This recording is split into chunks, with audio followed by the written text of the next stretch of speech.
এখানে যদি তোমার মনে করো কিছু ইরোর কোড আছে, ইরোর কোডের মাধ্যমে এখানে শো হবে তোমার এখান থেকে এই ধরো 5টা বিলিং করলে, 3টা বিলিং করলে, 8টা বিলিং করলে কিছু কিছু আছে এখানে। হ্যাঁ, এটা মূলত 3টা পাওয়ার সোর্সিং কাজ করে, 3টা সোর্স। একটা হচ্ছে তোমার ইউভিডব্লিউ দেয়, আর এখানে এসি থেকে ডিসি, ডিসি থেকে কনভার্ট, আর 5 ভোল্ট এখানে। হ্যাঁ, মূলত এই হচ্ছে 3টা সোর্স।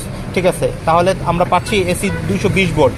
হ্যাঁ, 220 ভোল্ট থেকে এখানে পাচ্ছি হয়েছে আমরা 5 ভোল্ট, 12 ভোল্ট পাচ্ছি, 12 ভোল্টের পরে 5 ভোল্ট পাচ্ছি, 5 ভোল্টের পরে ইউভিডব্লিউতে এখানে 110 ভোল্ট তোমার চলে যায় এখানে। হ্যাঁ, 110 ভোল্ট এসি, 110 ভোল্ট।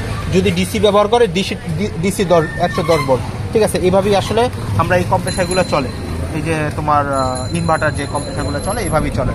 এখন হিটিং কমপ্লিট চলতেছে, কম্প্রেসারটা চলতেছে। এম্পিয়ার মিটার আনো, এম্পিয়ার মিটার এখানে আইনা লাগাও, দেখো তোমার এম্পিয়ারে কাজ করবে সবসময়ের জন্য। এম্পিয়ার মিটার লাগায় তোমার কাজগুলো দেখবা সবসময়ের জন্য। এখান থেকে এই যে প্রথমে যে পাওয়ার সোর্সটা, এখানে যে কোনো একটা লাগালে এই পাওয়ার সোর্সটা তোমার দেখা যাবে। লাগাও, এখানেও লাগাতে পারো, এখানেও লাগাতে পারো, এই যে এখানে লাগাতে পারো, এখানে লাগাও, সমস্যা নেই।